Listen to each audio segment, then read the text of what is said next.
Yes, you absolutely read the title of this video correctly.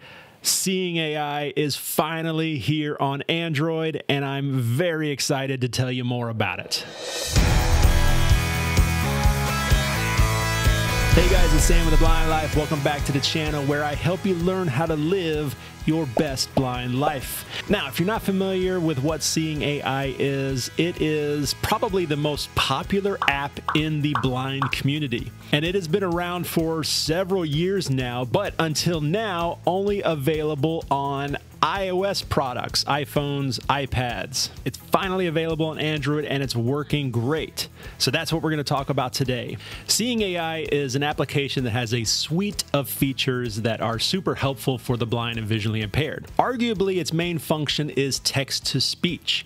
You can use the camera of your device, point it at printed text or even handwritten text. We'll come back to that here in a second. And the app will read it out loud to you. It has several different modes that can do this. We'll take a look at all of them, including the handwriting mode. When you first launch the application, you'll have to go in and allow some permissions, things like allowing the application to use your camera, for example. Then, as you click on each of the different features in the application, they're called channels. The very first time you click on one of these, you'll get an information window that will pop up telling you about the channel. But after the first time of doing this, you won't have to see that again. All of the channels are located at the bottom and you can swipe through those. The very first one by default is the short text. In this channel, you can point your camera at printed text and it will read it out loud. Now, it's called short text because this is ideally designed for just that, short sections of text.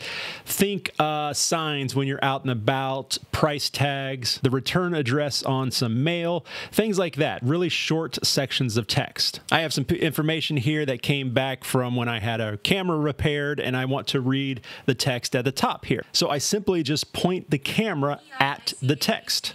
Print camera repair. The 8th of April 23, 10:23 a.m. Ship your package to the location shown in the table above.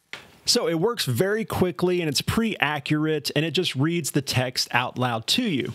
Now, as I said, this is ideal for short sections of text. If I wanted to sit there and read all of this, I would actually switch it over to the next channel, which is document scanning.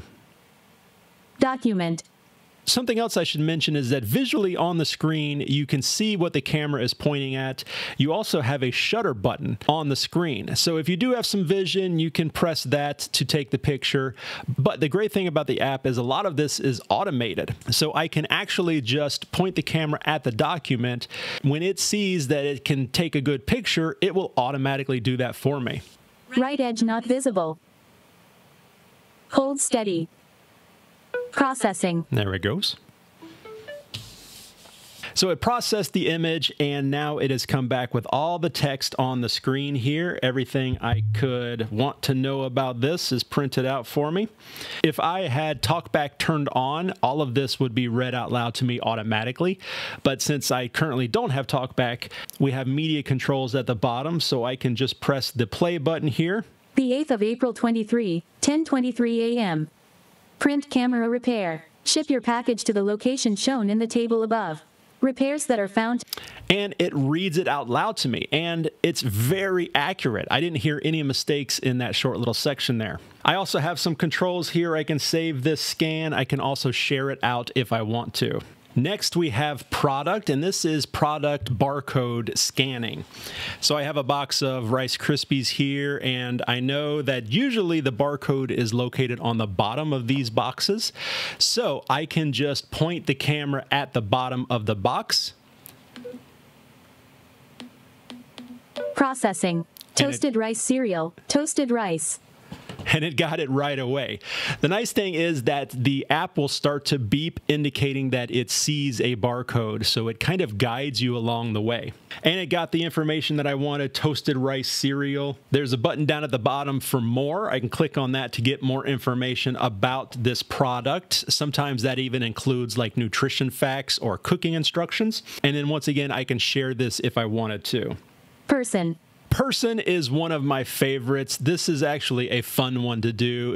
It has a lot of really cool practical benefits, but it's also just a lot of fun to do. So this will identify people in the field of view for the camera. So if I point it towards myself. 2 face, 1 face near center, 1 foot away. It gave me some information. 0 faces. It told me where the face was in relation to the screen. So it said in the center. That's very helpful. If I can't see if I'm pointing it at somebody, it will tell me where it is on the screen. But it also told me the distance. It said 1 foot away, which is pretty accurate. So this is pretty good. If you are looking for somebody, you can hold it up and it will tell you where they are, and it'll tell you how far away they are from you. One nice thing also is that you can program people into here. So instead of saying 1 face center, it will say Sam center. Could be very helpful in a lot of situations. But the real fun part is when you take a picture. 2 face, 1 face near center, 1 foot away. Processing. 40-year-old man with a beard looking happy. 40-year-old man with a beard looking happy. That's being very generous. I'm a little bit older than that, but it gave me great information about what I look like and what emotion I was giving off. I gave it a smile, so it said I was happy. All really, really cool and a lot of fun at parties too, let me tell you. There's a couple other channels in here we're going to skip over. There's currency, so you can point it at money and it will identify the money. There's also colors. It has a color identifier as well, and it works pretty well. It's a digital color identifier. They tend to be hit or miss. As I always recommend, if you get some good lighting, you're going to have better results with that. But we also have a scene detection. Scene preview. And this will use kind of artificial intelligence to identify what's around you. So over here to my left, I have a table and a bookshelf and a closet. I'm going to point it in that direction and I'm going to take a picture. Processing. A desk and chair in a room. A desk and chair in a room, and there is a chair over there as well.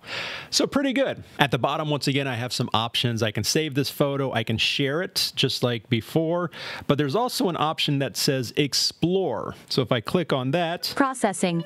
3 items detected. Move your finger over the screen to explore. Now, if I put my finger down on the screen and kind of drag it around, it will identify what's in the screen, whatever my finger touches. A chair with a stack of papers on it. And it does have a stack of papers on it. So that's pretty cool. That can kind of give you a little bit of orientation as to your surroundings as well. The final 2 channels are handwriting, text-to-speech, as well as a light detector.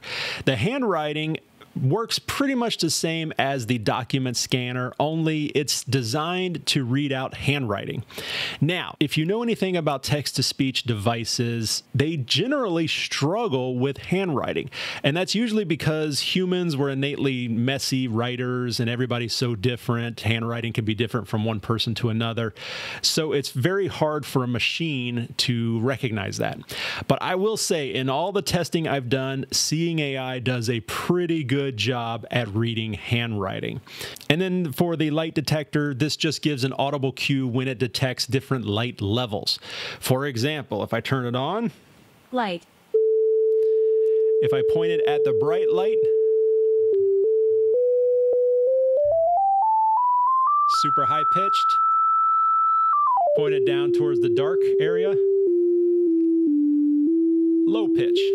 So that could be super helpful for someone who is totally blind maybe, and they're not sure if they left a light on in a room, or even someone that maybe struggles with knowing if it's daytime or nighttime. Okay guys, that was a quick run through of Seeing AI, now available on Android. I still can't believe it.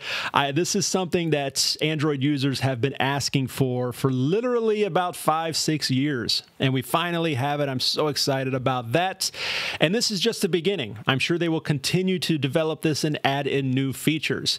The other great thing about this, I probably should have mentioned it at the beginning, is Seeing AI is a free application, has always been a free application, both available on iOS and now now on Android. It's 100% free. I will have a link to the Google Play Store, Seeing AI on the Google Play Store. I will have that listed in the video description down below.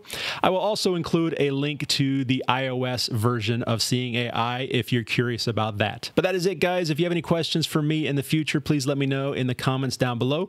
You can also reach me through the website, theblindlife.net. And if you want to stay up to date with amazing cutting-edge technology, assistive technology just like this, definitely subscribe to the channel. That also is 100% free. And be sure to turn on post notifications, ring the little bell right next to the subscribe button so you'll be notified every time I put out new content, which is every single Saturday morning. That's it, guys. Thank you so much for this. Sam with The Blind Life. I will see you next time.